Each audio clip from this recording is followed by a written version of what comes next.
एक बूढ़ी माँ की दर्द भरी कहानी। 3 साल हो चुके थे बेटे को अपना घर छोड़कर विदेश में बसे हुए। इन 3 सालों में बूढ़ी माँ और ज़्यादा बूढ़ी हो गई थी। 75 वर्ष की उम्र में सुलोचना देवी की याददाश्त काफ़ी कमज़ोर होती जा रही थी। उन्हें रोज़मर्रा की चीज़ें याद ना रहती, लेकिन जो उन्हें हमेशा याद रहता था उनका बेटा। दिन हो या रात, एक पल भी ऐसा ना होता जब उन्हें अपने बेटे की याद ना आती। दूसरी तरफ बेटा था जो साल भर में एक आध बार अपने माँ को फ़ोन कर लिया करता और 1-2 मिनट से ज़्यादा बातें भी नहीं किया करता। फिर भी ये बूढ़ी माँ टकटकी लगाए अपने बेटे का इंतज़ार करती रहती। एक दिन बेटे का विदेश से फ़ोन आया। हेलो हेलो, सुन रही हो ना माँ? अनिल बोल रहा हूँ, तुम्हारा बेटा। कैसी हो माँ? मैं ठीक हूँ बेटा, तुम बहू और पोता कैसे हो? माँ ने पूछा। सब अच्छे हैं माँ, मैं अगले हफ्ते गांव आ रहा हूँ माँ तुम्हें लेने।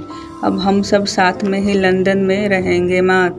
तुम्हारी बहू कह रही थी माँ को यहाँ पर लेकर आओ, बेचारी अकेले वहाँ परेशान होती होंगी। बेटे ने कहा। माँ की बूढ़ी सूखी आंखें आंसू से भीग गई। उसके कमजोर शरीर के नस नस में खुशी की लहर दौड़ गई। बेटे और बहू का अपने प्रति प्रेम देखकर माँ का मन खुशी से भर आया। बेटे ने आगे कहा। माँ तैयार है ना माँ? मुझे ज़्यादा दिन छुट्टियाँ नहीं है, जिससे जितने पैसे लेने हैं लेकर रखना, तब तक मैं प्रॉपर्टी डीलर से बात कर लेता हूँ घर के लिए। माँ ने पूछा। हाँ माँ, गांव का घर हमें बेच देना पड़ेगा। अब हम साथ में ही रहने वाले हैं तो वहाँ पर घर रखने का कोई मतलब नहीं है माँ, बेटे ने कहा। बुढ़ापे की वजह से ठीक से चलने में अक्षम माँ ने पूरे मोहल्ले में घूम घूम कर अपनी इस खुशखबरी को सबको सुनाया। सभी को खुशी हुई। सबको लगा माँ जी का आखिरी दिन अपने परिवार के साथ खुशी से बीत जाएंगे। घर वापस आकर माँ ने अपने घर के कोने कोने को ऐसे देखा जैसे वो अपने दूसरे बेटे को देख रही हो। देखे भी क्या ना, उसके घर को अपने बेटे से कम थोड़ी समझा था। अपने पति के साथ 40 साल यही तो बिताए थे, लेकिन अब मजबूर थी। बुढ़ापे के आखिरी साल बेटे और बहू के साथ बिताना चाहती थी।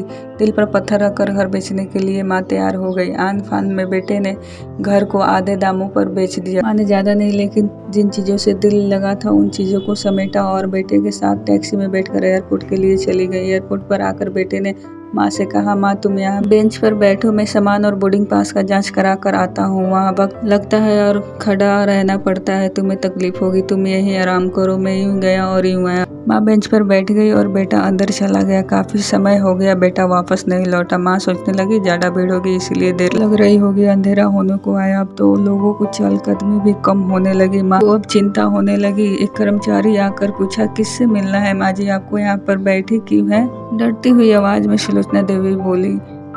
मेरा बेटा अंदर सामान की जांच कराने गया है, लंदन जा रहे हैं हम। क्या नाम है माँ जी आपके बेटे का? कर्मचारी ने पूछा। अनिल नाम है मेरे बेटे का, सुलोचना देवी ने बताया। कर्मचारी अंदर गया और थोड़ी देर बाद बाहर लौटा। उसने सुलोचना देवी से कहा। माँ जी, लंदन जाने वाली फ्लाइट तो दोपहर में ही जा चुकी है और आपका बेटा भी उस फ्लाइट में बैठकर लंदन जा चुका है। अब आपके यहाँ बैठने से कोई मतलब नहीं है, आप भी अपने घर चली जाएं। क्या जा चुका है और मैं घर जाऊं? घर?